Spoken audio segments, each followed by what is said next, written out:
বই পড়ার মাধ্যমে যেটা হয় আমরা যে অনেক কিছু অনেক পারসেপশন এন্ড এভরিথিং বই থেকে নিয়ে বুকিশ নলেজ হিসেবে নিয়ে নিজে অনুভব করে নিজের মাইন্ডসেটকে সেট আপ করতে পারি। খালিদ ফারহানের মতে তুমি যদি অন্যদের চেয়ে ডিফারেন্ট হতে চাও তাহলে তোমাকে 3টা কাজ করতে হবে, তার মধ্যে 2টা হচ্ছে একটা হচ্ছে বই পড়তে হবে, একটা হচ্ছে ট্রাভেল করতে হবে। ইমোর ব্যাকএন্ডে কিন্তু একটা বিশাল সাইকোলজি আছে, এটা কেউ বুঝেই না। একজন অ্যাডাল্ট মানুষ এক্স্যাক্টলি একটা বাংলা বই এতখানি ইনফ্লুয়েন্স করছে যে ওনার লাইফের ক্যারিয়ার বলো লাইফ বলো সবকিছু চেঞ্জ হয়ে গেছে একটা বই, বিভূতিভূষণের বই। এই যে পুরো ব্যাপারগুলো না একটা পাঠকের মধ্যে যখন যাবে ও তখন খুব ম্যাচিউর সিদ্ধান্ত নিতে পারবে। নজরুলের প্রেম হচ্ছে অনেকটা কট্টরপন্থী প্রেম, যে তুমি আমার মানে আমার আর কারো না। রবীন্দ্রনাথের হচ্ছে যে আমি জানি তুমি আমার মানে, এটা হচ্ছে এটা আরেকটা হ্যাঁ স্যাক্রিফাইস। সৌমিত্র আর হচ্ছে অপর্ণা সেনগুপ্ত এই দুইজনের জুটিতে সমাপ্তি আমি না পাগল হয়ে গেছি দেখে যে it was so beautiful. Hello, this is Ramzan Ali Emon from passive journal book podcast. Hello, this is Bhavna Mukherjee from passive journal book podcast, যেখানে আমরা fiction, non fiction, self help, business সব ধরনের বই নিয়ে আলাপ আলোচনা করে থাকি। আজকের এপিসোডটা ভীষণ পরিমাণের আপনাদেরকে মানে আমরা যারা বইয়ের কাজ করি, আমি শিওর ভাবনা আপু এবং আমি, আমাদের কাছে প্রচুর পরিমাণ রিকোয়েস্ট আছে যে আপু আমি জানি যে বই পড়া কেন জরুরি, আমি অনুভব করছি, আমি এতদিন বই পড়ি নাই, আমি বই পড়া শুরু করতে চাই। সো কোন বইগুলো দিয়ে আমরা বই পড়া শুরু করবো? সো আই এম শিওর আমার কাছে বিশাল এই প্রশ্নগুলো আসে, তোমার কাছে নিশ্চয়ই আসে।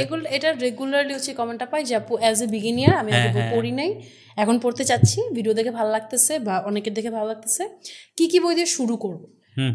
তোমরা যেগুলো পড়ো মানে ওরা বলে যে তোমরা যেগুলো পড়ো তো অ্যাডভান্স থাকে এভরিথিং, আমরা বিগিনার হিসেবে কি দিয়ে শুরু করবো? কারণ সব বই দেখা যায় যে ইজি টু আন্ডারস্ট্যান্ড হয় না শুরুতে। যদি আমি ভারী বই ধরাই দিই মানুষের ভালো নাও লাগতে পারে, মানে শেখাটা তো অ আ ক খ দিয়েই হতে হবে। একদম অ আ ক খর বই নিয়ে আজকে আমরা আলোচনা করবো। অ্যান্ড আসলে এইটা কেন জরুরি যে মানে বই পড়ার ব্যাপারটা হচ্ছে যে একটা মাটির কাঁচা পুতুল যারা হচ্ছে নতুন বই পড়া শুরু করে, এদেরকে না আমি যেইভাবে শেপ দিব, যেই ধরনের বই এরা পড়ে বই পড়া জার্নি শুরু করবে, এদের প্রত্যেকের না পারসেপশন ডিফারেন্ট হয়ে যাবে। কেউ হুমায়ুন আহমেদ দিয়ে শুরু করলে তার পারসেপশন আলাদা হবে, কেউ সত্যজিৎ দিয়ে শুরু করলে পারসেপশন আলাদা হবে। সো এই জায়গাটা না ভীষণ ইম্পর্টেন্ট যে কী বই দিয়ে শুরু করা উচিত, কী বই দিয়ে শুরু করবো। এমনিতেই আপনি যদি সাধারণভাবে জান যে আপনি যে কোনো বই দিয়ে শুরু করতে পারেন, আপনার আমি জানি যে হয়তো তোমার ক্ষেত্রেও ঘটনা ঘটেছে যে ছোটোবেলায় আমি এমন বই পড়েছি যে বইগুলো আমার পড়ার না, যে বইগুলো আমার পরের পড়া দরকার বাট আমি আগেই পড়ে ফেলেছি, ঠিক আছে।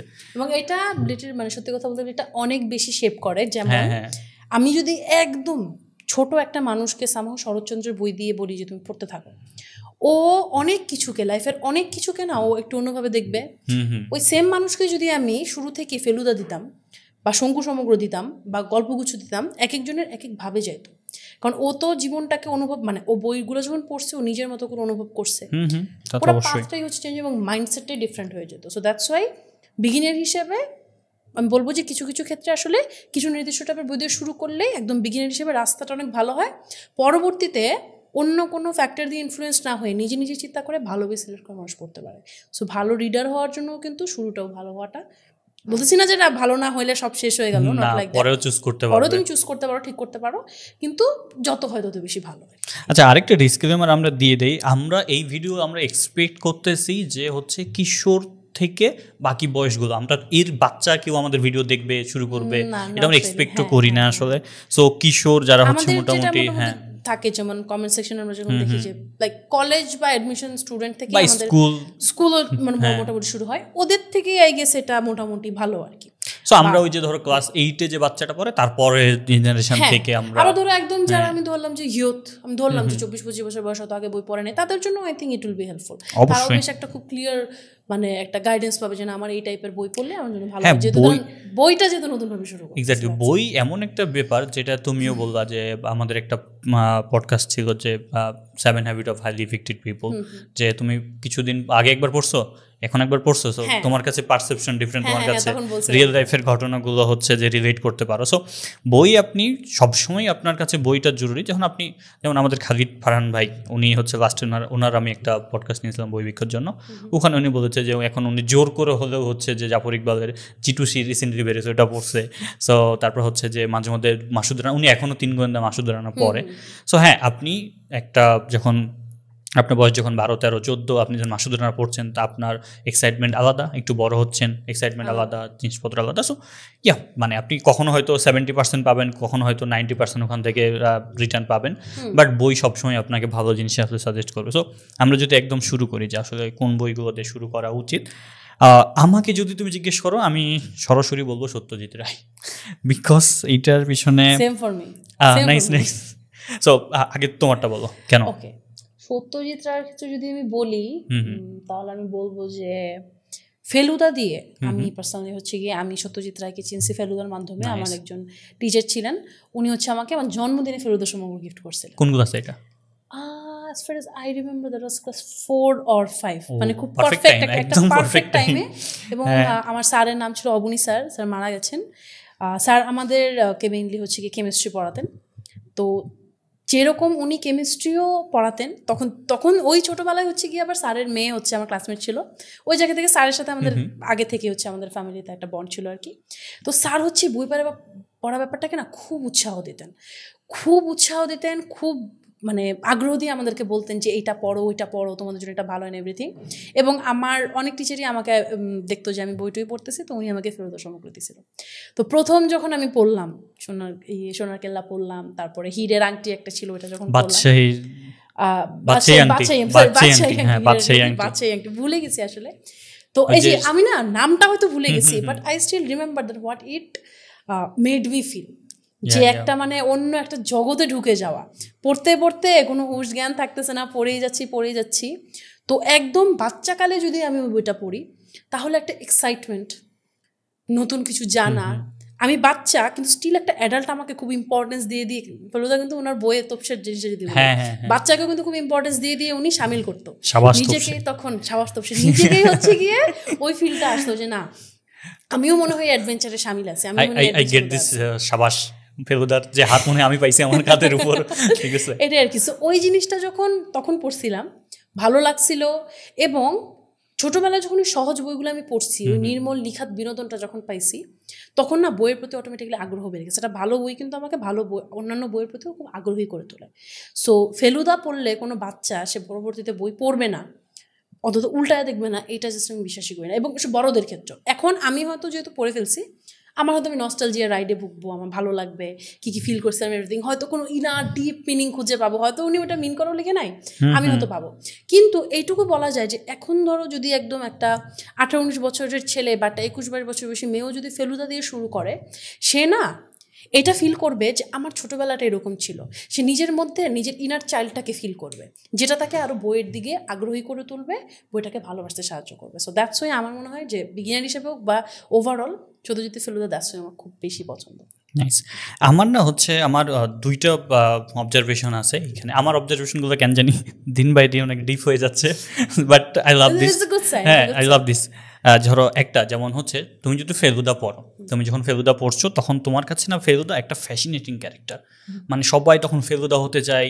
হ্যাঁ, তো একটা জিনিস মাইন্ডে দেখো, তুমি যখন ফেলুদা তোমার কাছে নায়ক, আর আমরা সবাই ফেলুদা হইতে চাইতেছি, ওই ফেলুদা যখন বলে যে বই পড়ো, ওই ফেলুদাকে বই পড়াকে তাগিদ দেয়, ওই ফেলুদা নিজে বই পড়ে, ওই ফেলুদা লালমোহন গাঙ্গুলির বইকে সাজেস্ট করে। সো দেখো, তোমার নায়ক, মানে এটা কি বল, ইনফ্লুয়েন্সার মার্কেটিং, যে আমার ফেলুদা আমার নায়ক, আমার হিরো আমাকে যেটা করতে বলতেছে, হ্যাঁ, আমার হিরো নিজে বই পড়ে, আমার হিরো বই পড়াকে ভালো করে, আমার হিরো বই লেখাকে সাজেস্ট করে। সো তখন হয় কি, মাইন্ডে একটা ব্যাপার স্যাপার চলে আসে, if I wanna be Satyajit Ray, মানে ফেলুদা, আমাকে বই পড়তে হবে, আমাকে বইয়ের আশেপাশে থাকতে হবে, জ্ঞান থাকতে হবে। ওখানে আরেকটা ক্যারেক্টার আছে সিধু জ্যাঠা, যেই ফেলুদার বস, মানে ওই টাইপের আর কি, হ্যাঁ, গুরু মানে আর কি। সো দেখো সিধু জ্যাঠা কি, সিধু জ্যাঠা এখানে বলা হয় যে এমন কোনো ব্যাপার নাই যেটা সম্পর্কে সিধু জ্যাঠা জানেন না। একটা ফ্যাসিনেটিং রুম, পুরা রুম ভর্তি বই টই, পেপার সব কিছু। সিধু জ্যাঠা হচ্ছে মাঝে মধ্যে ওই যে একটা ধরো, তারপর বাক্সবদল আছে সিধু জ্যাঠা, তারপর ধরো তোমার ওই যে হ্যাঁ কিছু কিছু। সো দেখো পুরো ব্যাপারটা কিন্তু বই কেন্দ্রিক, বইকে তোমাকে ভালোবাসতে বাধ্য করতেছে, এইটা একটা। দ্বিতীয়ত সত্যজিৎ পড়তে পারবে কেন, কারণ তোমার মাথা একদম খালি তুমি যখন সত্যজিৎ পড়তে যাচ্ছ, আমরা ধরি হ্যাঁ ওইভাবে, মানে ফিকশনাল অল তোমার খালি। এখন তোমাকে যদি আমি এই জায়গায় সত্যজিৎকে কেন প্রেফার এত করি, তুমি যখন সত্যজিতের ফেলুদা পড়তেছো, তুমি সত্যজিতের প্রফেসর শঙ্কু পড়তেছো, তুমি হচ্ছে তারিণী ঘুরো পড়তেছো, এই প্রত্যেকটা ক্যারেক্টার না ক্রিয়েটিভ ক্যারেক্টার, এই প্রত্যেকটা ক্যারেক্টার পজিটিভ ক্যারেক্টার, প্রত্যেকটা গল্প হচ্ছে এমন একটা সমাজকে রিপ্রেজেন্ট করে বা এমন একটা জিনিসকে প্রমোট করে যেটা হচ্ছে শান্ত। ও ফেলুদার বই পড়ে কখনো তোমার ফিল হবে না যে আমাকে কোটি কোটি টাকা ইনকাম করতে হবে, আমার ব্যাংক ব্যালেন্স এই হতে হবে না। সত্যজিতের বই পড়ে তোমার মনে হবে যে আমার একবার ছুটিতে দার্জিলিং যাওয়া উচিত, আমার একবার ছুটিতে হংকং যাওয়া উচিত, এই মানে সিকিমের বস হ্যাঁ ইয়া দেখা উচিত, মানে খুব একটা অন্যরকম সুদিং যে একটা ব্যাপার, এক্স্যাক্টলি, যে আমরা একদম হ্যাঁ একদম একটা নরম লাইফ, এইটা যখন একটা মানুষের মাথায় ঢুকবে ক্রিয়েটিভ হওয়া, অ্যাস্থেটিক বলে এক্স্যাক্টলি হ্যাঁ কোজি টাইপের। সো এইটা আরেকটা ধরো, এই তোমার মাইন্ডে যখন এই ক্যারেক্টারগুলো বিলং করবে তোমার মাইন্ড থেকে, তখন কি হবে, তোমার না ভালো জিনিসের প্রতি অ্যাট্রাকটিভ আসবে, তখন তুমি মানুষের প্রতি সহানুভূতি বা সব কিছু, যেটা একটা বই পড়া বাচ্চার মধ্যে যাওয়া উচিত। অবশ্যই। 3 নম্বরে most of the favourite things for me is ভ্রমণ। ফেলুদা পড়ো, আজ্জাই পড়ো, সব কিছুতে ভ্রমণটাকে এত সুন্দরভাবে ফ্যাসিনেটিং করা, যেটা হচ্ছে তোমার একটা ইয়ং চাইল্ড মাইন্ডকে প্রচুর পরিমাণে ইনফ্লুয়েন্স করবে ভ্রমণ করা। দেখো খালিদ ফারহানের মতে তুমি যদি অন্যদের চেয়ে ডিফারেন্ট হতে চাও তাহলে তোমাকে 3টা কাজ করতে হবে, তার মধ্যে 2টা হচ্ছে, একটা হচ্ছে বই পড়তে হবে, একটা হচ্ছে ট্রাভেল করতে হবে। সো ওই যে ইন্টার কানেক্টেড এভরিথিং, হ্যাঁ ভালো কিছু করার জন্য। সো এই 3টা এখন আমাকে অনেকে না জিজ্ঞেস করে যে ভাই আপনি হুমায়ুন আহমেদ দিয়ে কেন বই পড়া সাজেস্ট করতে বলেন না। দেখেন হুমায়ুন আহমেদ আমারও ভীষণ পছন্দের রাইটার, কিন্তু আমি একজন বিগিনারকে কখনো হুমায়ুন আহমেদ দেই না। কারণ কি, তুমি দেখো হুমায়ুন আহমেদের গল্পগুলো কি মধ্যবিত্তদের গল্প, একটু বড় হয়ে তুমি সেই গল্পগুলোর সাথে হ্যাঁ মানে লাইফটাকে বোঝা, হ্যাঁ কিন্তু বুঝে ফেলছো তখন আর কি। হ্যাঁ তুমি দেখো হুমায়ুন আহমেদের গল্প মোস্ট অফ দিস রোমান্টিক, হ্যাঁ মোস্ট অফ আমি বলবো হ্যাঁ রোমান্টিক বলতে আসলে ব্যাপারটা কি, একটা বই তো এক এক রকম, বাট হ্যাঁ তুমি যদি 300 বইকে সামারাইজ করো, রোমান্টিক বই 70%, 30% বাকি সব কিছু। রোমান্টিক বলতে সবসময় ধরো ভালোবাসা তা না, ওই মধ্যবিত্ত জীবনটাকে রোমান্টিসাইজ করা আর কি, ওইভাবে ধরলে এক্স্যাক্টলি। সো দেখো আমি তোমাকে যদি বলি সাজেস্ট, তুমি হিমু দিয়ে বই পড়া শুরু করলা, হিমুর ব্যাকএন্ডে কিন্তু একটা বিশাল সাইকোলজি আছে, এটা কেউ বুঝেই না। ময়ূরাক্ষীর লাস্টের যে চ্যাপ্টারটা এটা বুঝেই না কেউ। সো এখন কথা হচ্ছে আমি এক্সপেক্ট করি না তুমি ক্লাস 4-এ পড়ো 5-এ পড়ো তুমি ব্যাকএন্ড বুঝবা, ব্যাকএন্ড কিছু করবা, দরকার নাই। সেফ জিনিস সত্যজিৎ দিয়ে শুরু করো, তোমার বই পড়তে ভালো লাগবে, তুমি ভ্রমণে ইনফ্লুয়েন্স হবা, তুমি পজিটিভ চিন্তা করতে পারবা। সো এই জন্য আমি কখনো কাউকে বই পড়া শুরু করতে বলি না হুমায়ুন আহমেদ দিয়ে, কারণ ওখানে ক্যারেক্টারগুলো তো অবশ্যই ভালো, কিন্তু বিগিনার মাইন্ডের জন্য না। আসলে বই কিন্তু সব বয়স, যে আমাদের ছোটবেলায় বাবারা বলতো না এই বয়সে এটা তোর বয়সের বই না, বয়সে বই না। সো আমি যদি হিমুর কথা বলি, যে মানুষজন হিমু বলতে কি বুঝে, বিভাগী হয়ে যাব, কি বলে হলুদ পাঞ্জাবি পরবো, আধ্যাত্মিক ভাব নিয়ে থাকবেন, এভরিথিং লাইক দ্যাট। কিন্তু দ্য থিং ইজ, হিমুর ভিতরে যদি আমি ডিপ ডাইভ করি, হিমু কেন এরকম চিন্তা করতো, এবং ওর কিন্তু মানে হুমায়ুন আহমেদ কিন্তু সাইকোলজি নিয়ে খেলতে খুব পছন্দ করতো, খুবই পছন্দ করতো। হিমু যে কি পরিমাণ একটা সাইকোলজি রিলেটেড ক্যারেক্টার, এটা মানুষ বুঝেই না, বোঝার কথাও না, কারণ আমরা সবাই সারফেস লেভেল থেকেই পড়ি মোস্ট অফ দ্য টাইমে, এবং আমরা নিজেরাও যখন পড়ছি আমরাও তখন, এখন আমরা অনেক বেশি পড়তেছি, তুমি পড়তেছো, ডিপ ডাইভ করতেছো, আমি বুঝতে পারতেছি। আমি সিরিয়াসলি আমি 5 বছর আগে বুঝতাম না যে হিমুর পিছনে জিনিসটা কী আছে। আমি বিগিন অবশ্য করি নাই হিমু দিয়ে, ওই জন্য হয়তো আমার ওইভাবে আমার শেপ হয় নাই।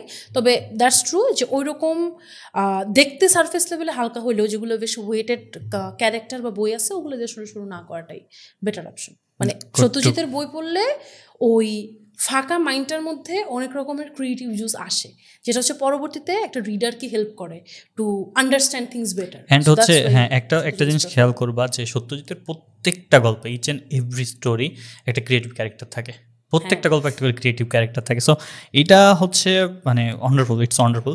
আমরা যদি ধরো সেকেন্ড ইয়াতে যাই, যে দ্বিতীয়ত আমরা কাকে দিয়ে সাজেস্ট করতে পারি, আমার মনে হয় ভীষণ পছন্দের আমাদের সবার, এবং সত্যজিতের সাথে পডকাস্ট করছি যার বই নিয়ে, হ্যাঁ হ্যাঁ হ্যাঁ, এবং হচ্ছে যে সত্যজিতের সাথে যে মানুষটা খুব ভালো মতো রিলেট, ভাবনা আপু প্লিজ।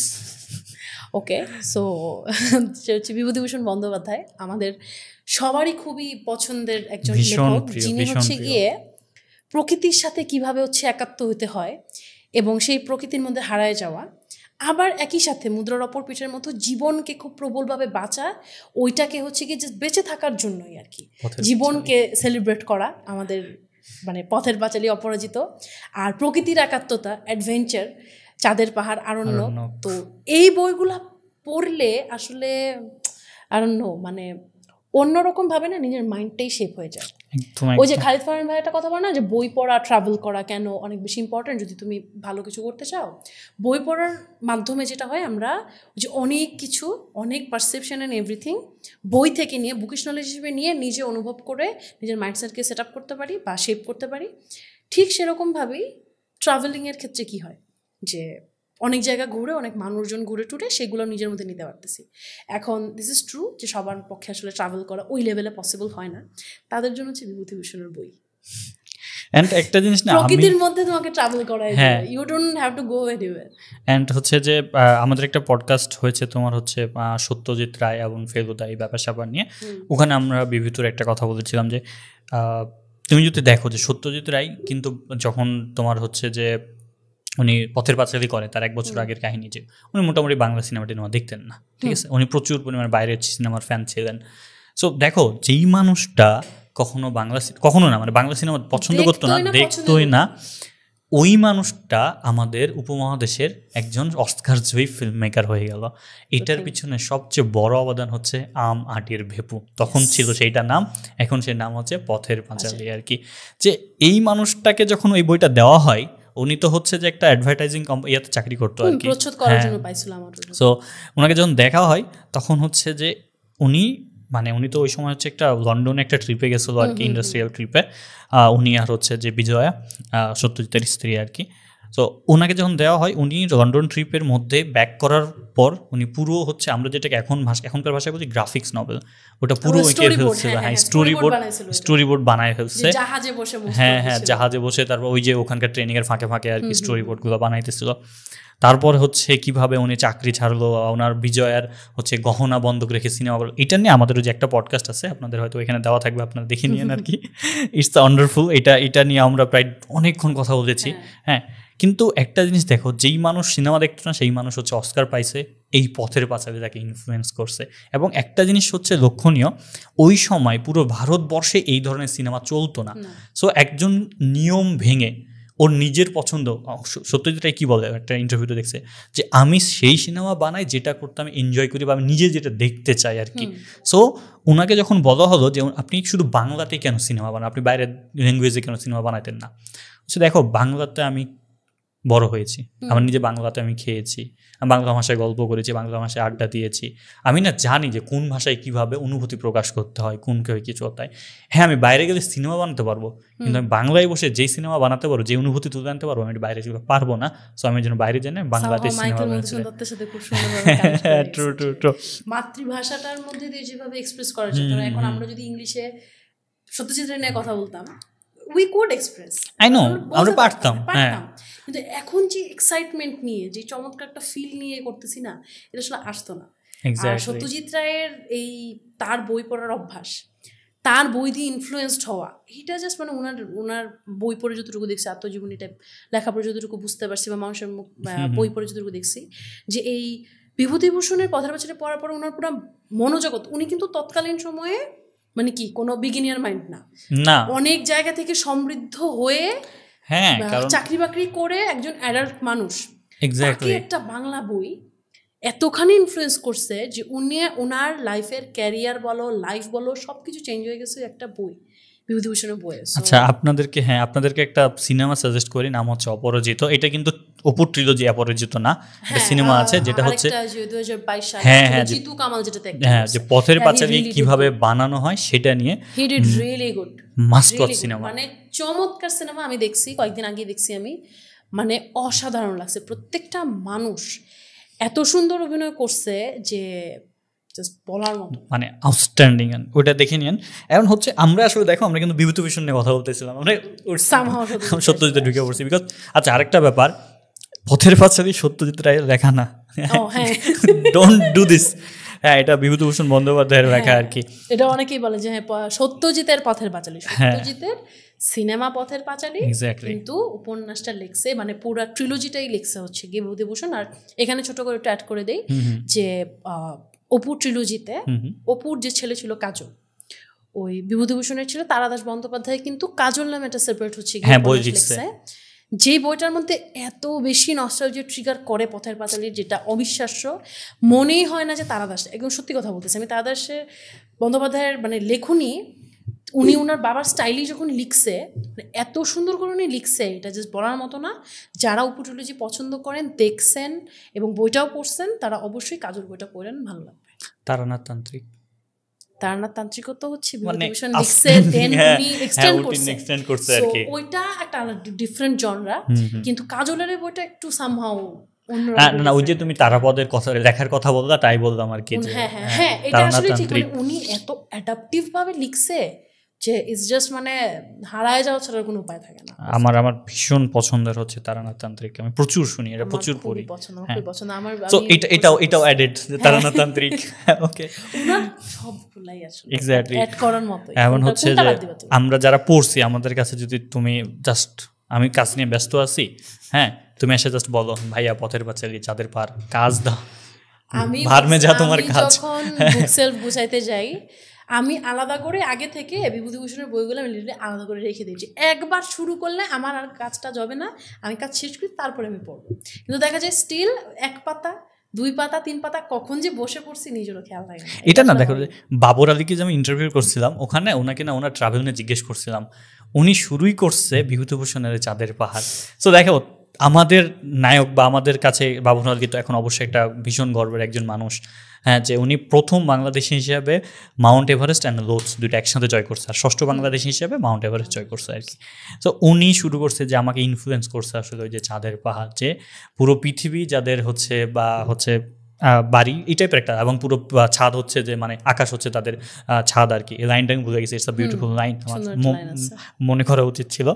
সো চাঁদের পাহাড় বলো, আমরা আদর্শ হিন্দু হোটেলও বাদ দিতে পারবো না। তোমার যদি আমরা এটা নিয়ে পডকাস্ট করেছি, এটা পেয়ে যাবেন যে কিভাবে আপনার একটা আরে মানে আমরা আদর্শ হিন্দু হোটেল নিয়ে যেইভাবে কথাবার্তা বলেছি, হয় এটা প্রচুর প্রশংসনীয় হবে, না তো হয় এটা প্রচুর প্রশংসনীয় হবে, ড্যামেজ হওয়ার কোনো ইয়া নাই, কারণ আমরা এটা হিউজ পরিমাণে বর্তমান ব্যাপার স্যাপারের সাথে রিলেট করে কথাবার্তা বলেছি। এবং এই বইটা মানে এত বেশি রিলেভেন্ট টু রিসেন্ট টাইমস, যেটা এখন এই যে এন্টারপ্রেনারশিপ এই সব ব্যাপার স্যাপারে এত বেশি জরুরি। যে চিন্তা করো 1900 কত সাল, ওটা ভুলে গেছি, 30, হ্যাঁ, মি টাইমের কনসেপ্টটা তখন কিভাবে উনি ঢুকাইছে, আমরা এখন সেটাকে ইয়া করতেছি, আমরা এখন এগুলো হাইলাইট করতেছি।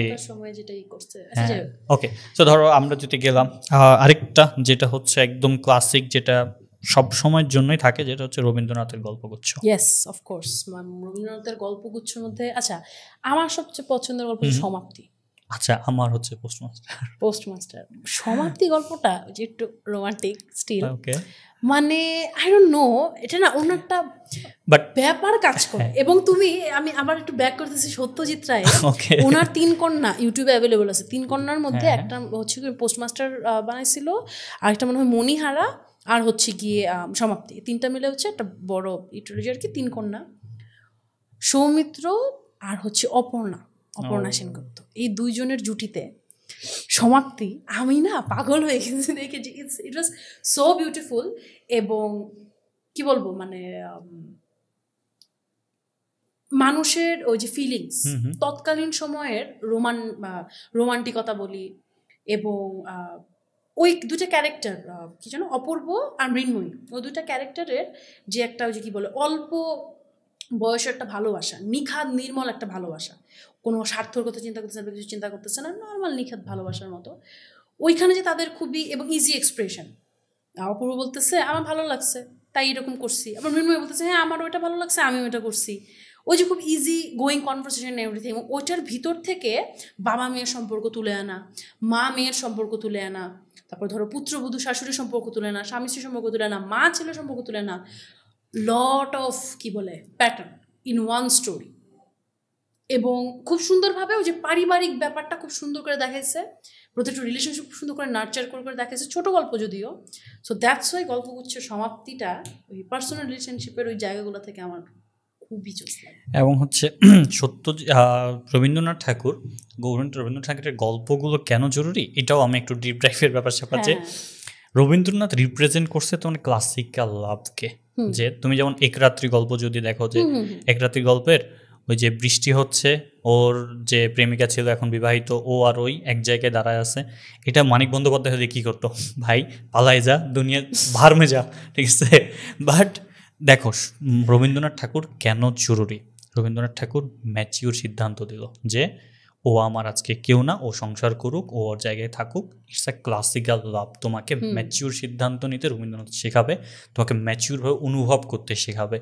যেমন হচ্ছে ওই এক রাত্রির গল্পে একটা ব্যাপার বলা হয় যে প্রথমে যখন ওর সাথে হচ্ছে যে সরলা না, হ্যাঁ সরলার হচ্ছে যে যখন সরলার সাথে কিন্তু বিয়ে টিয়ে ঠিক পারিবারিকভাবে, বাট ও যখন কলকাতা আসলো তারপর হচ্ছে পাত্তা দেবো না সরলার, ও শুনছে একসময় যে সরলার বিয়ে হইতেছে, তখন হচ্ছে যে দেশ বাঁচানোর জন্য চাঁদা মাদা উঠাইতেছে, তখন ও একটা কথা বলতেছে আমার কাছে দেশ বাঁচানোর ব্যাপারে সরলার এটা কোনো গুরুত্বই নাই। কিন্তু ও যখন টিচার হয়ে একটা স্কুলে আসলো, পাশের বাসায় যখন ওর বিয়ে হইলো সরলার, তখন যখন সরলার সাথে দেখা হলো, যখন দেখলো যে বিয়ে হয়ে গেছে, এ আর কখনো আমার হতে পারবে না, পরে ওখান থেকে ফেরত এসে রাতের বেলা রবীন্দ্রনাথ ঠাকুর ওই নায়কের মধ্যে যে অবজারভেশনগুলো দিল, যে ফিলিংসগুলো ঢুকাইলো, পরে আবার ওকে কাছে পেয়েও ওর কাছে নিল না, কারণ ম্যাচিউর সিদ্ধান্ত। এই যে পুরো ব্যাপারগুলো না একটা পাঠকের মধ্যে যখন যাবে, ও তখন খুব ম্যাচিউর সিদ্ধান্ত নিতে পারবে। মানে ও আজকে আমার না, কিন্তু আমার কি না হইতে পারতো, এক্স্যাক্টলি আফসোসটাও বুঝাচ্ছে, কিন্তু আফসোসের বসে ও যেন ভুলটা না করে, বাস্তব চিন্তা নিতে শেখাচ্ছে। যেমন তুমি যদি এখানে একটু যদি অ্যাড অন করি ম্যাচিউর সিদ্ধান্ত, চোখের বালি বা নৌকাডুবি, আচ্ছা প্রত্যেকটার মধ্যে তুমি যদি নৌকাডুবির রমেশ কমলা দেখো, তারপরে চোখের বালির মধ্যে যদি তুমি মহেন্দ্র বিনোদিনী আশালতের ব্যাপারগুলো দেখো, ভুল করছে দেখাইছে, কিন্তু যে ভুল করছে কিন্তু পরিণামে কি হইতে পারে ওই জিনিসটাও কিন্তু খুব প্রপারলি বুঝাই দিছে। এবং উনি যেগুলো দেখাইছে ওগুলো কিন্তু অ্যাকচুয়ালি কি শোর দেন, মানে উনি কোনো কিছু রাগ ঢাক করে নেই যে না এটা হয়ই না বা সামথিং। অনেক লেখকরা কিন্তু থাকেন এরকম, তো তখনকার সময়ও যে না এটা কি হইতে পারে, সমাজ বিরুদ্ধ, আচ্ছা চেপে রাখি, ঢেকে রাখি। উনি জিনিসটা দেখাইছে, দেখানোর পরে খুব সুন্দর করে দেখাইছে যে কি হইতে পারে, এবং খুব ম্যাচিউরভাবে একটা সাটেলভাবে বুঝাই দিয়েছে যে এরকম কাহিনী হলে এরকম হবে ফিকশনের থ্রুতেও, so you should go for this type thing. So সত্যিকার অর্থে এই ম্যাচিউর লেখা বা এই ক্লাসিক্যাল লাভগুলো দেখানোর জন্য ওই যে বললাম ওই feelings, expression and everything, Rabindranath Thakur is the best. একটা গান আছে না আপু, ওই যে রিসেন্টলি যেটা সবচেয়ে প্রিয় হচ্ছে ইয়ার কণ্ঠে, অরিজিতের কণ্ঠে, আমারও পরানো যাহা চাই তুমি তাই। সো এইটার যে একটা খুব পিওর একটা লাইন আছে যেটার সাথে ক্লাসিক্যাল লাভ খুব ভালো মতো যায়, সেটা একটু বলো তুমি।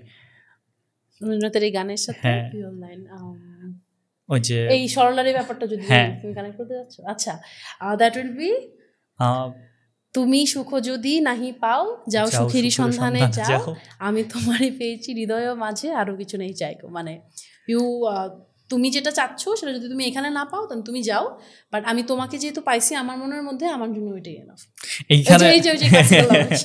এইখানে হচ্ছে যে আপনি ইয়ার দেখবেন নজরুলের প্রেম হচ্ছে অনেকটা কট্টরপন্থী প্রেম, যে তুমি আমার মানে আমার আর কারো না। নজরুলের ইয়ার হচ্ছে যে তোমার রবীন্দ্রনাথের হচ্ছে যে আমি জানি তুমি আমার, মানে এটা হচ্ছে এটা আরেকটা, হ্যাঁ স্যাক্রিফাইস। আর আরেকটা যে আমি যদি বুঝতে পারি, যেটা হচ্ছে তোমার এক রাত্রি গল্পে, যে ও আমাকে ভালোবাসে কিন্তু বাস্তবিক ক্ষেত্রে আমরা একা হতে পারছি না, বাট দ্যাট ডাজন্ট মিন যে ও আমাকে ভালোবাসে না, ও আমাকে ভালোবাসে, এটাই আমার কাছে একটা স্বর্গীয় ব্যাপার। আসলে আমাকে পাইতেই হবে সংসার জীবনে, না পাইলে কিছু হবে না। এই যে ক্লাসিক্যাল লাভগুলো, এইগুলোর জন্য আসলে রবীন্দ্রনাথ এত বেশি আমাদের প্রিয় বাঙালির সে প্রাণের কবি আর কি। এখন যদি আমরা ধরো ইয়াতে আসি, যে কিছু থ্রিলার ব্যাপার স্যাপার, তিন গোয়েন্দা, তারপর ধরো তোমার মাসুদ রানা, ঠিক আছে, মানে ছোটবেলায় সবাই একটা হলেও তিন গোয়েন্দা পড়ছে, একটা হলেও মাসুদ রানা পড়ছে। আমি হচ্ছে মানে এইগুলো না এই বয়সে এসে পড়াটা একটু ডিফিকাল্ট। কেন কি আমি তোমার বলি, মানে আমি আমার বয়সের কথা বলতেছি, আমরা যাদের জন্য বলতেছি তাদের জন্য তো একদম পারফেক্ট। হ্যাঁ, আমাদের জন্য ডিফিকাল্ট বলতেছি না যে খারাপ বই, ডিফিকাল্ট হচ্ছে কি জানো, আমরা ডিপ ড্রাইভ করতে চাই, এটাই সমস্যা।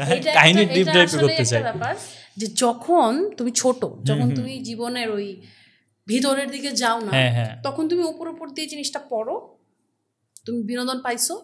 ভবিষ্যতে যদি তুমি আবার পড়ো তখন you can find the meanings, বা তুমি যে ছোটবেলায় পড়ছো ওইটাই তুমি অটোমেটিক্যালি মাথায় করে বুঝতে থাকবা। ওই নির্মল বিনোদন পাওয়ার জন্য আমার মনে হয় এই বইগুলো ছোটবেলাতেই পড়ে ফেলা জরুরি। একদম যে তুমি ছোটবেলাতেই নির্মল বিনোদনটাও পাইছো, বড় হয়ে তুমি ডিপ ডাইভ করো, খুঁজে বের করো, কোনো সমস্যা নেই। কিন্তু বড় হয়ে যদি একবার তুমি ধরে যদি ওই শঙ্কু পড়তে চাই বা ফেলুদা পড়তে চাই বা মাসুদ রানা তিন গোয়েন্দা পড়তে চাই, আমাদের ভালো লাগবে, কিন্তু অনেক কিছু না, আমরা নির্মল বিনোদনটা পাবো না। অনেক কিছু মাথায় আসতে থাকবে, যাচ্ছে এটার সাথে এটা, সেটার সাথে ওইটা, ওই কি বলে মানে আই ডোন্ট নো ওই ওই একটা লাইনই বলবো যে ওই ইনোসেন্ট যে একটা এক্সাইটমেন্ট ব্যাপারটা ওই ফিলিংসটা তো থাকবে না। বাট আমরা যাদের জন্য পডকাস্টগুলো বানাচ্ছি সেটা হচ্ছে স্কুলের বাচ্চা কাচ্চা হোক কলেজের হোক তাদের জন্য I think it's a perfect time to start. আপনি যেই বয়সী হন যদি শুরু করে না থাকেন শুরু করে না থাকলে অবশ্যই শুরু হ্যাঁ এইটাই আর কি।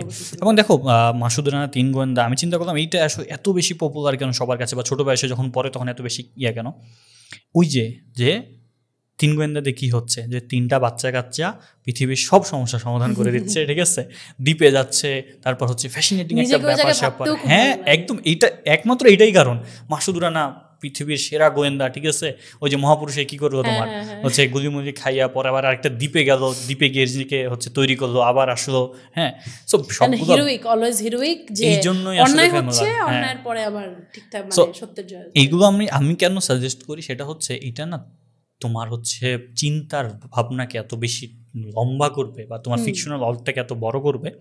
ফিকশনাল ওয়ার্ল্ড মানে তুমি হয়তো তোমার অপু দুর্গার ওই যে গ্রামের পরিবেশ পাচ্ছ তুমি ফিকশনাল ওয়ার্ল্ডে এসে হচ্ছে তোমার শঙ্কর হচ্ছে যে তোমার চাঁদের পাহাড়ে শঙ্কর তারপর হচ্ছে এই যে এখানকার মাসুদ রানা তারপর হচ্ছে যে কিশোর মুসা এইগুলা রবিন এই ব্যাপারগুলো যখন তোমার মধ্যে ঢুকবে তখন হচ্ছে এবং কিশোর মুসা রবিন মাসুদ রানা পরে একটা চমৎকার ব্যাপার হচ্ছে পৃথিবীর অনেক জিনিস সম্পর্কে জানা যায় অনেক নাম জানা যায় অনেক জায়গা সম্পর্কে জানা যায় হ্যাঁ যেমন মহাপুরুষ পড়ার সময় ধরো কিছু যে নেপোলিয়ন সমুদ্রের ব্যাপার স্যাপার থাকে তারপর একটা সমুদ্রের দ্বীপে গিয়ে যখন আমি সত্য কথা যখন আমার খুব খারাপ সময় যাই আমি ফিল করি যে আমি মহাপুরুষের মাসুদ রানার মতো একটা দ্বীপে যাইতে পারতাম সকালবেলা ঘুম থেকে উঠে কফি খাই সমুদ্রের উপর দৌড়াইতাম সমুদ্রের পাশে দৌড়াইতাম গোসল টোসল করে আবার ফেরত আসতাম ঠিক আছে।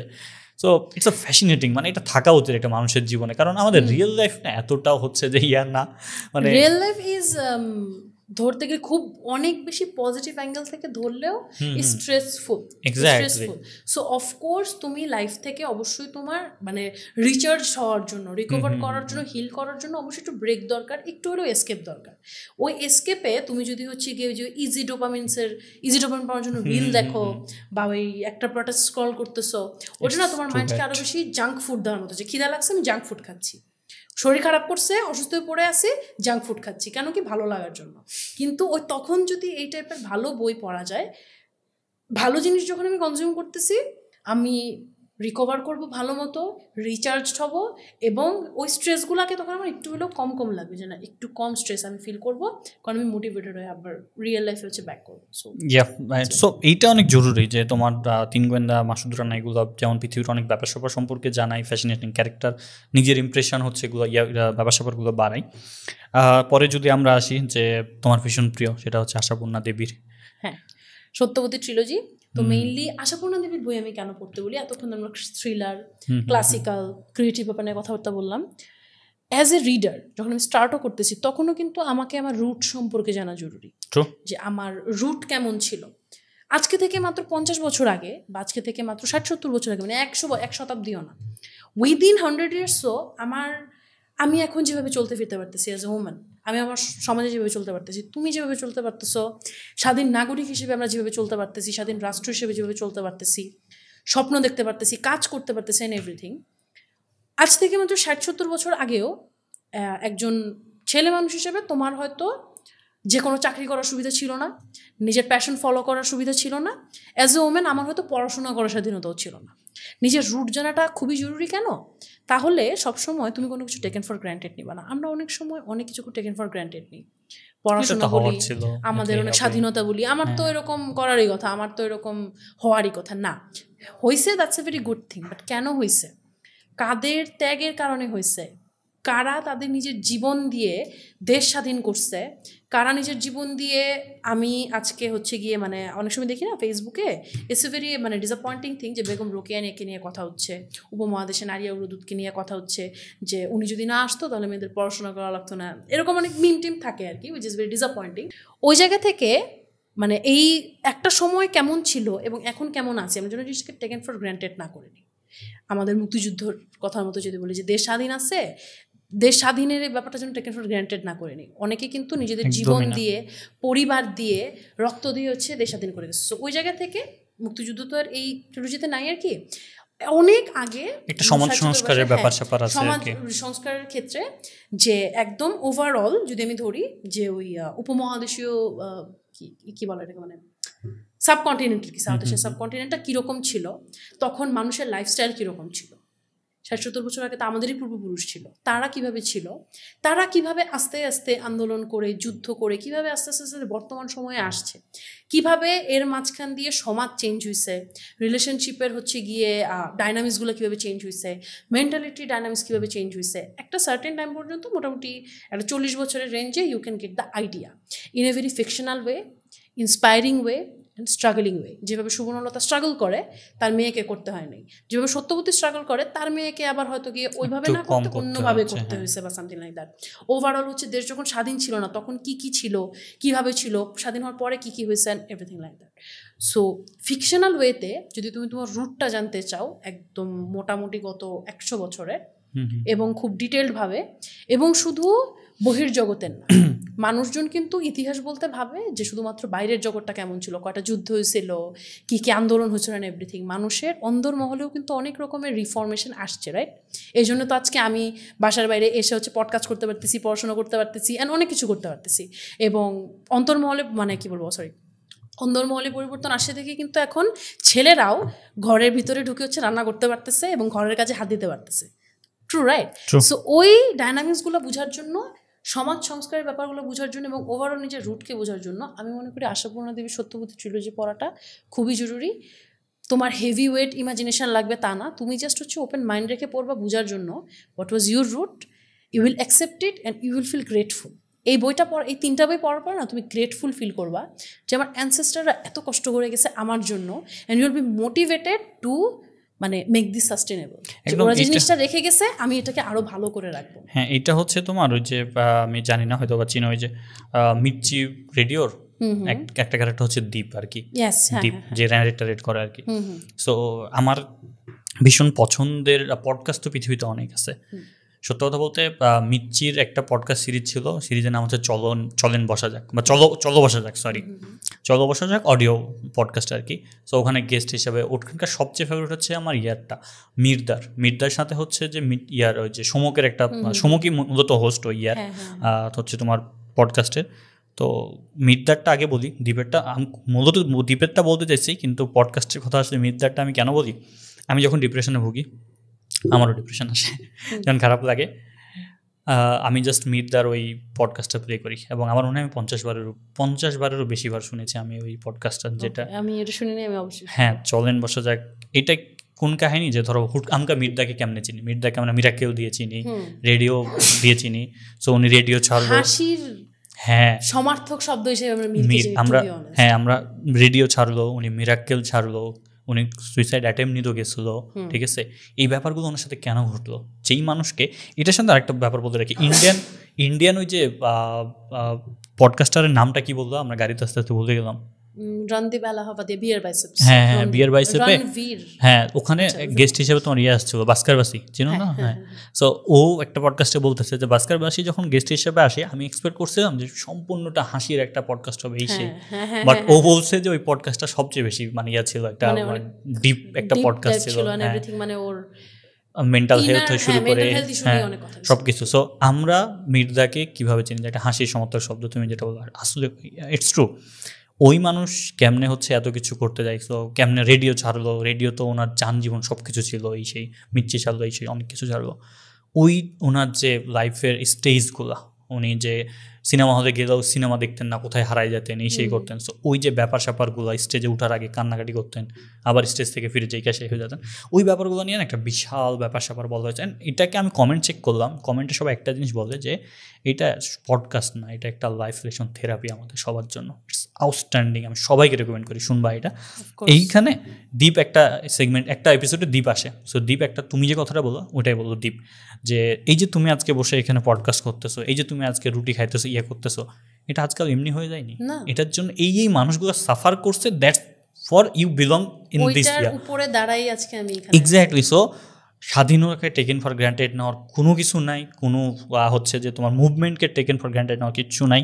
হ্যাঁ, তুমি লাকি যে তোমাকে সব করতে হয় নাই, তুমি একটা গোছানো প্রিভিলেজ, হ্যাঁ একটা পাইছো আর কি। হ্যাঁ, সো এই যে ব্যাপারগুলো আর কি, যে অবশ্যই টেকেন ফর গ্রান্টেড, কারো সাকসেসকে নেওয়ার উচিত নাই, কারো নেওয়া উচিত নাই। মানুষের মধ্যে এই মানসিকতাগুলো আসলে ডেভেলপ করে দেখেই বই আসলে এতটা জরুরি আসলে আমাদের জন্য। আচ্ছা, হোয়াট অ্যাবাউট শ্রীকান্ত, শরৎচন্দ্র চট্টোপাধ্যায়ের?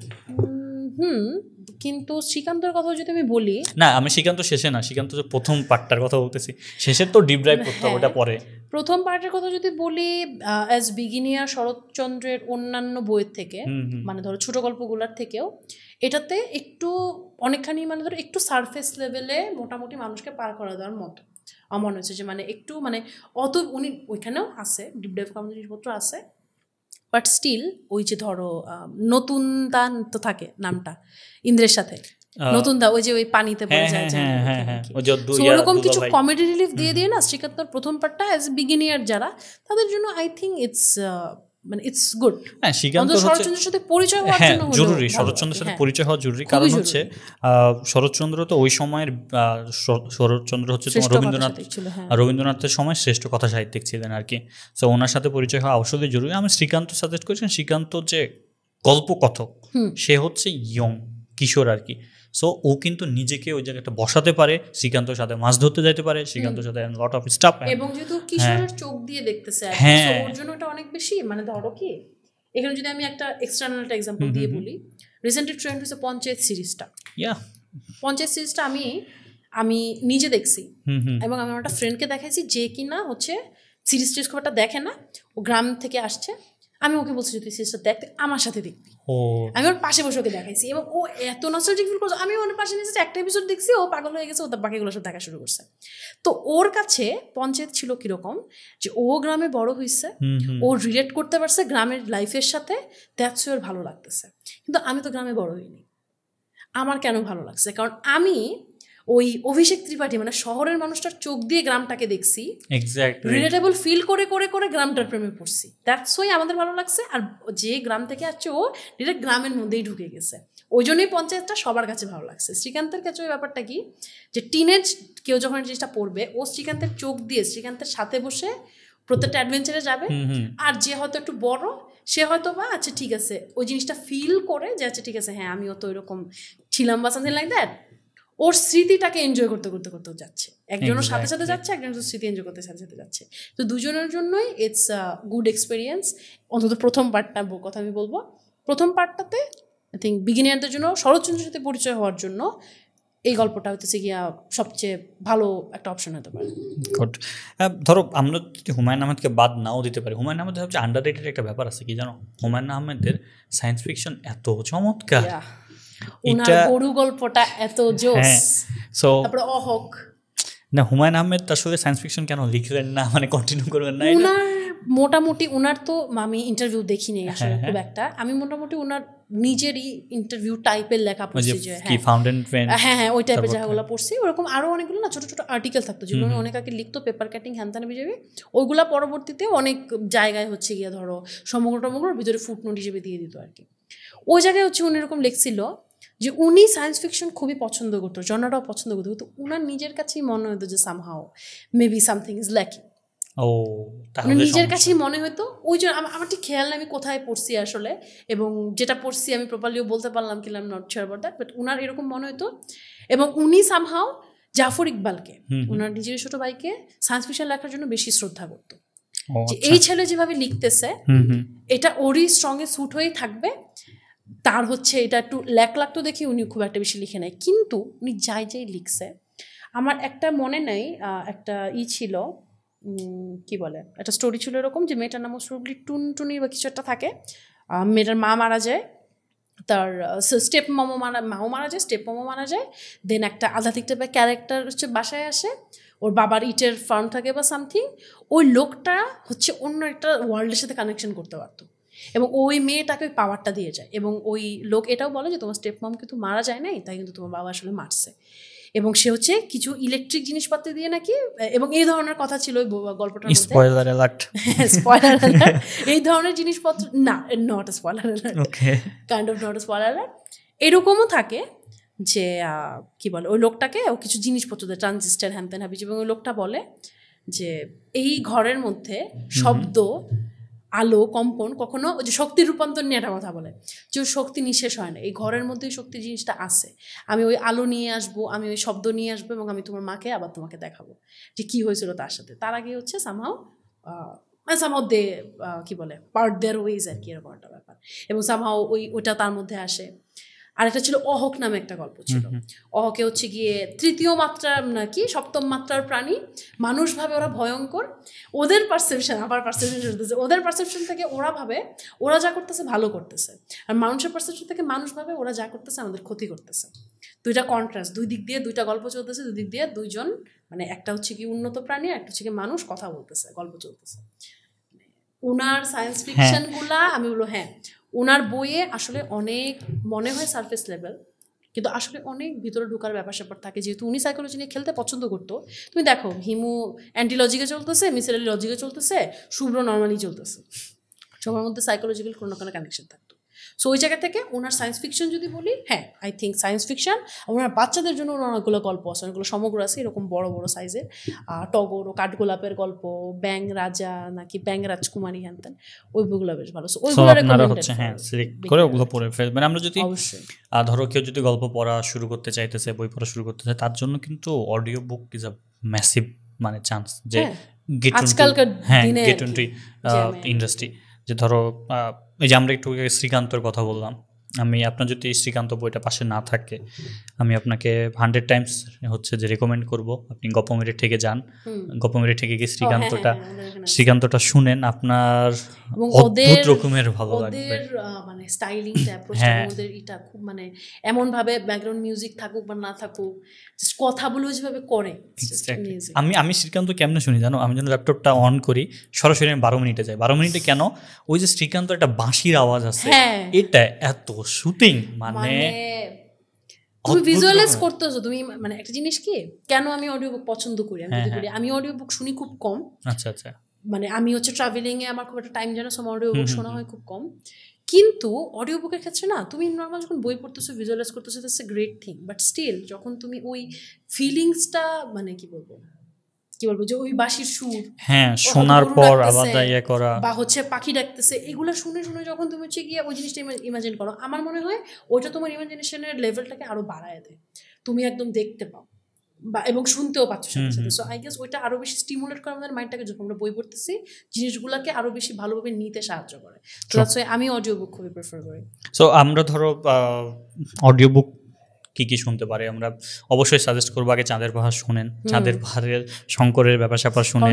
অনেকগুলা হচ্ছে লেভেল আছে, যে দেশ বিদেশ জাহাজ সমুদ্র পাহাড় সব জায়গা শব্দ শুনে আমরা কেন এমন এমন জিনিস আমরা ট্রাই করতেছি এই পডকাস্টে যেগুলো আপনাকে ভিজুয়ালাইজ করতে সাহায্য করবে বা খুব ইজিলি আপনি ভিজুয়ালাইজ করতে পারেন, আগ্রহটা যেন আরো অনেক বেশি বাড়ে। এক্স্যাক্টলি, যাতে আপনার মনে হয় যে আপনি বই পড়ে অনেক কিছু জানতে পারতেছেন, আপনি বই পড়ে অনেক জায়গায় ট্রাভেল করতে পারতেছেন।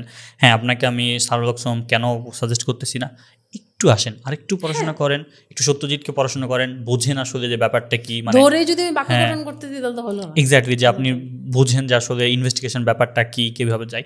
শার্লক হোমস তো father of investigation, father of হচ্ছে যে তোমার কি বলবো আমি, যে গোয়েন্দার যে ব্যাপার স্যাপার সব কিছুর জন্য আমাদের সবার প্রিয়। সো এইটার জন্য ধরো যাচ্ছে। তারপর আমরা যদি বা 3 মাস্কেটিয়ার্স বলি, 3 মাস্কেটিয়ার্স মাস্ট রিড, যেটা আপনাকে হচ্ছে একটা প্রাচ্যের ব্যাপার স্যাপারের সাথে, প্রাচ্যের সৈনিকের ব্যাপার স্যাপারের সাথে ইনক্লুড করবে। অ্যান্ড অডিও স্টোরি আপনাকে আমি 3 মাস্কেটিয়ার্স সাজেস্ট করবো, আপনাকে আমার জীবনের সেরা গল্প the count of Monte Christo suggest করবো।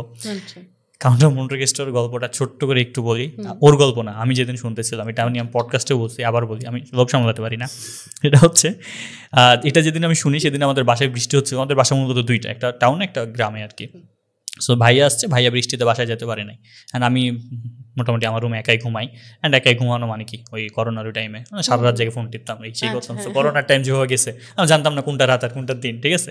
সো ওই টাইমে হচ্ছে যে আমরা প্রচুর অডিও বুক শুনতাম, প্রচুর। আলহামদুলিল্লাহ যে ওই টাইমে আমি ট্রাকচ্যুত হই নাই, আমি রাত জেগে অডিও বুকই শুনতাম, এই সেই করতাম আর কি।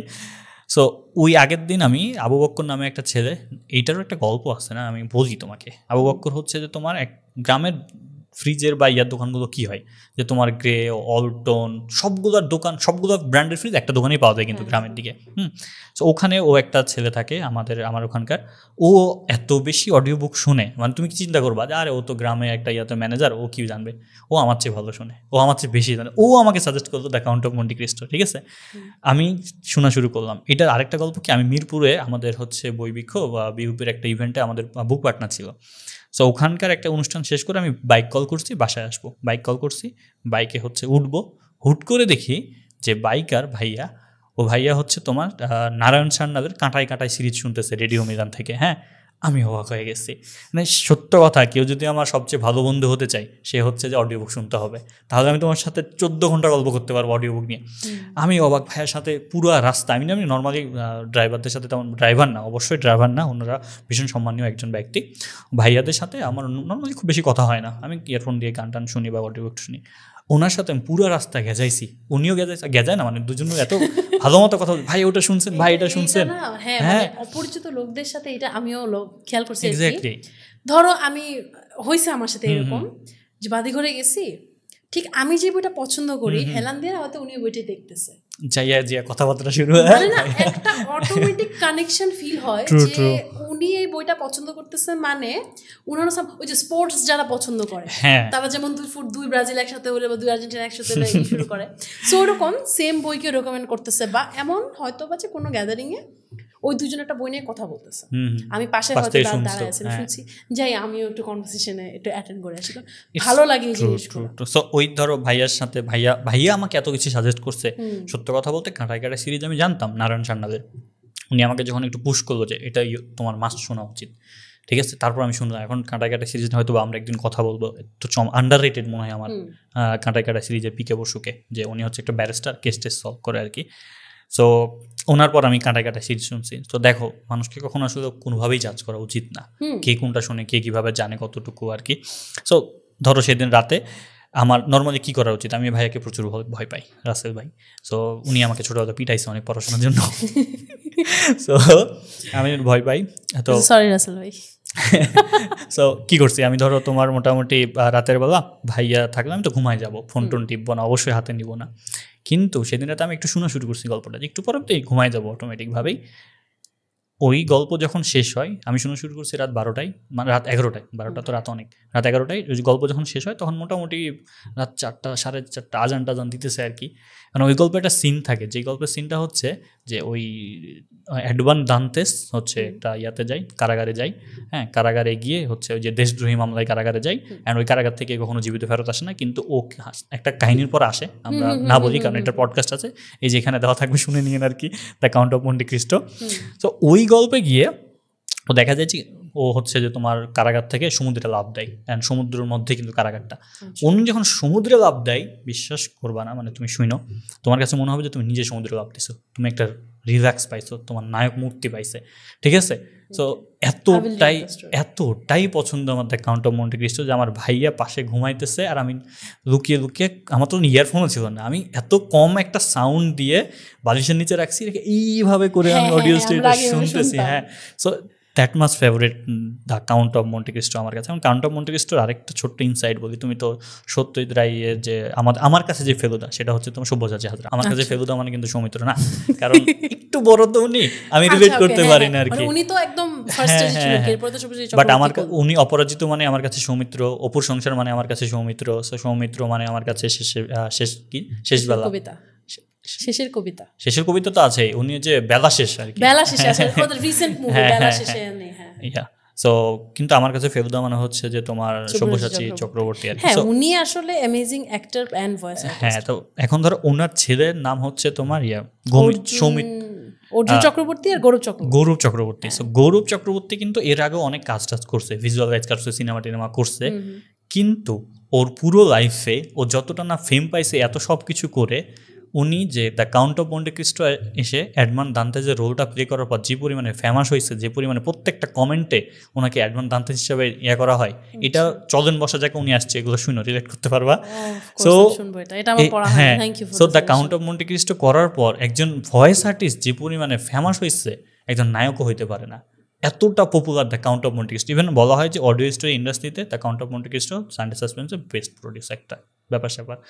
সো হ্যাঁ, তো চাঁদের পাহাড় শুনো, the count of Monte Cristo শুনতে পারবে। তারা হচ্ছে আমরা যদি একজন আন্ডাররেটেড একটা ক্যারেক্টার বলি, আমাদের দেশে একটু কম পরিচিত মতি নন্দী। হ্যাঁ, অফকোর্স আমি মতি নন্দীর কথা বলবো। ওনার স্পোর্টস রিলেটেড জায়গা থেকে, ফুটবল বলো, সাঁতার বলো, এভরিথিং, ওনার ওই সৌমিত্রের সাথে কিন্তু ওনারটাই আছে, কোনি নামে দেয়ার ওয়াজ আ মুভি, ওনার বই থেকে নেওয়া। ওইখানে সৌমিত্র চট্টোপাধ্যায় হচ্ছে কি কোচ থাকে। ওনার বইয়ে না একটা অন্য ব্যাপারই আছে, গুশবাম ক্রিয়েট করা মোমেন্ট, মানে স্পোর্টসকে লাইফের সাথে মিলায়ে, ক্রিকেট বলো, ফুটবল বলো, সাঁতার বলো, স্ট্রাইকার যেমন ফুটবল নিয়ে অন্য লেভেলে নিয়ে যায় উনি। মানে আমি হচ্ছে গিয়ে কোনোদিনও সেরকম খেলাধুলা করিনি জীবনে। একবার স্কুলে বিস্কুট দৌড় দিছি, তাও বিস্কুটটা নিতে পারিনি, এমনি দৌড় দিছি, লাস্ট হয়েছি, ঠিক আছে। I was never into sports, but I like cricket, I love football, তো দেখতে ভালো লাগে। আচ্ছা, ফেভারিট প্লেয়ার কি ক্রিকেটের? হ্যাঁ, ক্রিকেটের ফেভারিট প্লেয়ার? ক্রিকেটের ফেভারিট প্লেয়ার ছিল সচিন টেন্ডুলকার। ওহ নাইস, গড অফ ক্রিকেট। ফুটবলে অফ কোর্স লিওনেল মেসি। ওহ আস। চলো, সো এনার হচ্ছে স্পোর্টস নিয়ে লেখাগুলো, যেমন অডিও স্টোরি তো সিগমেন্টে ছিলাম, গপ্প মিনিট থেকে হচ্ছে যে স্ট্রাইকার আছে, তারপর হচ্ছে বুড়ো ঘোড়া আছে। বুড়ো ঘোড়া ক্রিকেট নিয়ে, স্ট্রাইকার হচ্ছে ফুটবল নিয়ে। সো এগুলো আরও অনেক কিছু আছে, এইগুলো আপনি শুনবেন। এগুলো শুনলে আপনার টাইমগুলো যেমন চমৎকার যাবে, আপনি নিজে ডিপ ড্রাইভ না, আপনি হচ্ছে ফিকশনাল ওয়ার্ল্ডের মধ্যে ঢুকবেন। আমরা আসলে সাজেস্ট করলে তো লটস অফ বই আমরা সাজেস্ট করতে পারি, অনেক কিছু যেতে পারে। আমরা হচ্ছে যে আমরা মানিক বন্দ্যোপাধ্যায়কে নিয়ে আসি নাই ফর আ রিজন, আমরা অনেক কিছু না এখানে ভেবে চিন্তে বলেছি যে বিগিনারের জন্য এই লিস্ট। আচ্ছা, এখানে আমি আরেকটা বই একটু অ্যাড করতে, জাস্ট অনলি ওয়ান, সেটা হচ্ছে অদ্বৈত মল্লবর্মণের তিতাস একটি নদীর নাম। এই বইটা অফকোর্স আমি মনে করি যে মানে বিগিনার হিসেবে লাগলে জাস্ট এই বইটাই পড়েন, জাস্ট এটাই পড়েন। মানে এত ওই যে বললাম না যে রুট, কি ছিলাম, কই ছিলাম, কিভাবে আসছি, এবং অ্যানসেস্টারের প্রতি না কৃতজ্ঞতা বোধ বেশি। এবং ওই যে একটা জিনিস বলে না, এখন কিন্তু জার্নালিং ব্যাপারটা খুব উঠছে, যে গ্র্যাটিটিউড জার্নাল, হ্যান ত্যান বিজেপি, প্রতিদিন তুমি কি নিয়ে কৃতজ্ঞ, তুমি প্রতিদিন যে জিনিস নিয়ে কৃতজ্ঞ, তোমার অতীতের কোন বিষয়টা নিয়ে তোমার কৃতজ্ঞ হওয়া উচিত, ওইগুলো বোঝার জন্য না এই টাইপের বইগুলো পড়া উচিত। সো ওই জায়গা থেকে আমি বলবো যে তিতাস একটি নদীর নাম, অদ্বৈত মল্লবর্মণের a must read for a beginner. তো এই মোটামুটি আমাদের লিস্ট। আপনারা কমেন্টে জানায়েন যে, অবশ্যই একটা জিনিস সবসময় আমি হাম্বলের সাথে ট্রাই করি যে আমার লিস্ট, আমার কথাবার্তা ফর আমার মাইন্ড থেকে আমি বলেছি। সো আমাদের পারসেপশন, আমার যতটুকু জানা, আমার জানা কম হতেই পারে, পৃথিবীতে সব কিছু আমি জানবো না। সো সব কিছুর জন্য আমি সবসময় একটা হাম্বলি রোল প্লে করি যে এটা আমার মতামত বা আমি চেষ্টা করতেছি। অবশ্যই আপনারা, যেখানে আমার মনে হয় যে আমার চেয়ে মোটামুটি সবাই বেশি বই পড়ছে, আমি সবচেয়ে কম বই পড়ি, এটা আমি ফিল করি। সো আপনারাও সাজেস্ট করতে পারেন কমেন্টে যে এই বইগুলো দিয়ে বই পড়া শুরু করা উচিত। আমরা খুবই উইলিংলি অ্যাকসেপ্ট করবো আপনাদের প্রত্যেকটা মতামত, প্রত্যেকটা পজিটিভ মতামত, প্রত্যেকটা কনস্ট্রাকটিভ ক্রিটিজম, সব কিছু আমরা খুব উইলিংলি অ্যাকসেপ্ট করবো। So this all are from আস, যে আপনারা যারা বই পড়া শুরু করতে চান শুরু করেন, বাট বই পড়া কেন জরুরি এগুলো বিষয় নিয়ে আমরা প্রত্যেকটা এপিসোডেই কথাবার্তা বলি। So yeah, it's all done, and শেষ করবো বাকি দিয়ে। ওকে, সো মোটামুটি ভাইয়া যেটা বললো সেটাই তো হচ্ছে কি, মোটামুটি কী বলবো, মানে সাম আপ করে আমি আর কি কনক্লুশন দিব। বাট স্টিল বই পড়া কেন জরুরি এইটা মনে হয় না আমাদের এখানে বোঝানোর কিছু আছে, বিকজ যারা এই পডকাস্টটা দেখতেছে, যারা এই পডকাস্টটা এই পর্যন্ত দেখছে বা শুরুও করছে যখন, তারা অন্তত এই জিনিসটা বুঝে ফেলছে যে বই পড়াটা কেন জরুরি। এইটুকু জিনিস কিন্তু মোটামুটি মানুষের মধ্যে ঢুকে গেছে। তো এই বিগিনিয়ার লিস্টের জন্য আমরা আমাদের পারসেপশন থেকে যা বললাম, দোজ আর মানে মাস্ট রেকমেন্ডেড ফ্রম আস। এছাড়া মানুষ যেটা বলবে, এছাড়া প্রচুর গ্রুপ টুপ যা আছে, মানুষের রেকমেন্ডেশন আছে, সবার থেকে আপনার বিগিন হিসেবে নেন। জাস্ট লাস্ট একটা জিনিসই থাকবে যে বইটা পড়েন, ভালো বই পড়েন, ভালো জায়গায় হচ্ছে সময়টা দেন। ভালো জায়গায় যত আপনি সময়টা বেশি দিবেন, আপনি নিজের পার্সোনাল ফুলফিলমেন্ট হোক, মানে আমি বাকি সব বাদ দিলাম, যে প্রফেশনাল ডেভেলপমেন্ট, তারপর আমি ধরলাম যে লাইফে অনেক উঁচু হইতে হবে, বড় হইতে হবে, হ্যান্তাবিজিবি সব বাদ দিলাম। আপনি নিজে পৃথিবীতে খুব লিমিটেড টাইম নিয়ে আসছেন, ওই সময়টাকে প্রত্যেকটা সেকেন্ডকে কাউন্ট করার জন্য বা এনজয় করার জন্য যদি আপনি কিছু চান, আপনি একটা ভালো বই পড়েন। আপনার সময়টা ভালো কাটবে, আপনার লাইফে একটা সুন্দর মেমোরি ক্রিয়েট হয়ে থাকবে আপনার ইমোশনাল ব্যাংকে, যা আমার একটা সুন্দর মেমোরি আছে, ওই মেমোরিটা আমি লিভ করতে পারতেছি, চেরিশ করতে পারতেছি। এক্স্যাক্টলি। সো আপনি যদি পথের পাঁচালী পড়েন, প্রত্যেক শরৎকালে আপনার অপু দুর্গার কথা মনে পড়বে। সো ওরা লাইফে রিলেট করার মতো অনেক কিছু পাবেন। হ্যাঁ, যেমন হচ্ছে the count of Monte Cristo যে পড়ছে কিছুদিন আগে পাবনাতে, হচ্ছে তোমার ছাদ ফুটা করে হচ্ছে আসামি পালাইছে। So the count of Monte Cristo যারা পড়ছে তাদেরকে আমি মেনশন করছিলাম যে ইটস অ্যাডভান্স অ্যাবে ফারি আর একটা ক্যারেক্টার থাকে। সো এইভাবে রিলেট করা যায়, গল্প টল্প করা যায় আর কি। So this is all about us, and this is Ramjan Ali Imon signing out from this episode until the next one. Okay, this is Bhavna Mukherjee signing out from Passive Journal Book Podcast. See you on the next episode. Bye bye. Ta-da.